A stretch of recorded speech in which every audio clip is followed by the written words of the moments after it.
Good morning, good afternoon, good night, all the panel of judges, ladies and gentlemen. We are team digital dedicated analyst from Universitas Sebelas Maret, and today we are honored to present our strategic response to pressing challenge faced by Bank Rakyat Indonesia, balancing supply, demand, and social value in MSME development. Our analysis is rigorously verified using national and global statistics spanning 2024 and to 2026, and the core question before us today is not just how to grow a loan book, but how to structurally transform Indonesia's fragmented micro business ecosystem into a highly competitive bankable pipeline. Over the next 10 minutes, we will unpack how BRI can break its current resource limitation and engineer a self-sustaining model for micro enterprise to truly naik kelas. Let us address the structural tension at the heart of this case, the MSME strategy trilemma. BRI faced a deep operational conflict how to simultaneously build a supply side capability, expand demand side, market access, and generate measurable social value. Crucially, all the three objectives drawn for the exact same highly constrained institutional resource monthly is a build force time. This trilemma is manifested in our Q1 2026 performance data. The ultra micro holding borrower cash contracted by 4.1% year on year, even as the aggregate loan portfolio grew by 5.3% to a massive 705 trillion rupiah. And this data yield a critical strategic insight. BRI is running a selective micro portfolio approach. We are deepening wallet share with existing proven credit-worthy borrowers rather than scaling outward to capture the riskier unbankable customer segment to expand sustainable, and we must fix this underlying bubble line. Let's go to the first our analysis. This is a root cause analysis. We don't want to make a recommendation based on only a symptom. We will see the root cause and we use a 5 question. First is about what is the best shrinking, because our selective approach prioritize lower risk borrower. Why? Because it's extending credit to merchant MSME is credit risk. It's called galbay or gagal bayar in a national environment where 47% of credit demand remains entirely unmet. Why does this risk persist? Because traditional supply side mentoring increases what the MSME can produce, but fails to find them a buyer. Why? Because our demand platform reaches less than half of our own base, and only 25 million MSME are digitally on board nationwide. Therefore, the unlimited root cause is not strategic, it's a structural saturation. Our monthly field force is completely saturated by collection and credit quality metric because their annual KPI exclusively reward credit risk mitigation. So our demand side market linkage have been systematically not prioritized. Then we go to our second analyze. This is a problem tree. This problem tree maps the root cause against their strategic consequence. So on the bottom, look at the roots, mandatory time situation, where a field force in the low tens of thousands is stretched across 34 million group borrower. Furthermore, program like Brilliant Planners reach only 1,200 exporter, statistically rounding error against the national base. The consequence of the brands are devastating. First, we waste active base attrition. Second, we are wasting initial capacity investment, micro business completely their literacy training, but find no buyer, causing them to stall at intermediate stage. Third, we waste macroeconomic risk, national financial inclusion, but literacy is only in around 60%, and the inclusion is more than 70%. And pushing inclusion without truly concern with literacy, it's create unstable financial behavior. So finally, this turns BRI long-term commercial pipeline as fewer micro business graduate into higher yield commercial credit list like Kubernetes. Next, to resolve this, we map our intervention strategy directly onto BRI existing finance and naik kelas later. We must recognize that a single blanket strategy across all segments will fail.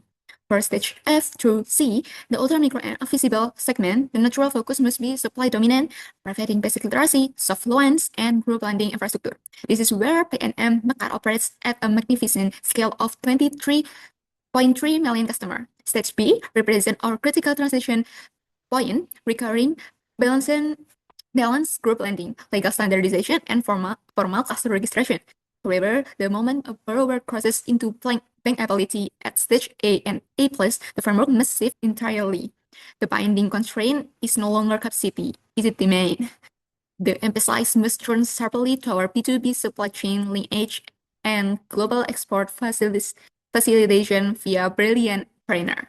So next, the urgency of this demand side shift is made clear by a sobering macroeconomic disparity, where Indonesia MSME are the bedrock of domestic employment and contribute roughly 61% to national GDP. They are structurally isolated from the global economy.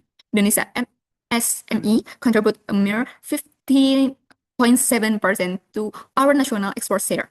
Look at our regional peer. In the Philippines, MSME drive 20% of export. In Thailand, they drive 29%, and in Singapore, they drive an extraordinary 41%. This proves that Indonesia growth bottleneck is a market access gap, not a business formation gap. Passing more credit into micro enterprise without opening market channel will only lead to local market saturation and rising credit risk. BRI must step in to bridge this regional disparity. So, we reject the idea of a fixed company-wide budget ratio. Instead, we propose a dynamic maturity. For the early stage, from F to D, we recommend a 75% supply and 25% demand split. Capital here must fund core literacy and basic bookkeeping to mitigate operational failure. For the transition stage, C to B, we move to a balanced 50-50 allocation, running formalization and cluster registration under Clusterku Hidupku in lockstep with digital onboarding. Crucially, for mature stage A to A+, the allocation flips completely 30% supply and 70% demand side focus. We stop over indexing on basic training and channel our capital into scaling complex supply chain finance and global trade management. Okay, next, execution model, monetary task redesign. A strategy is only as good as its execution mechanism because the monetary field force is our primary operational bottleneck. We propose a complete task redesign, execute in 3 tactical steps. First, we delegate the baseline workload. We must offload stage F to D basic onboarding and financial literacy away from the monitors and transition it to our automate digital modules on BRIMO. And our massive network of again BRI link agents is this unlock massive human capacity. Second, we redirect the freed monetary time toward high-value B2B linkage. Monitors must act as relationship makers, embed our mature credit-ready stage A MSMEs directly into the value chains of BRI's large corporate debtors. Third, we realign incentives by introducing a formal weight graduation and linked metric into the annual monthly scorecard, ensuring that their daily focus matches our strategy goal. Next, address the final element of the trilemma, social value. BRI must move away from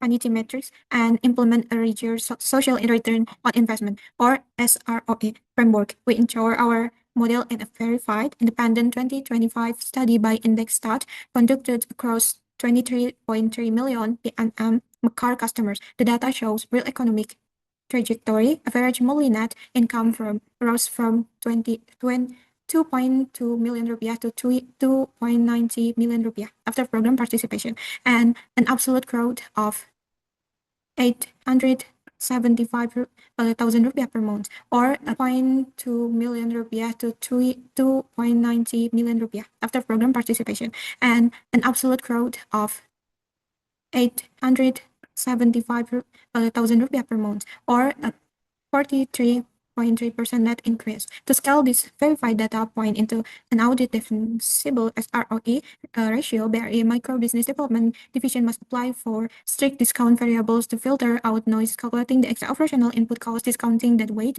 for natural market growth, adjusting attribution share with government subsidies, and factoring in the drop of decay rates over a 3 to 5 year horizon.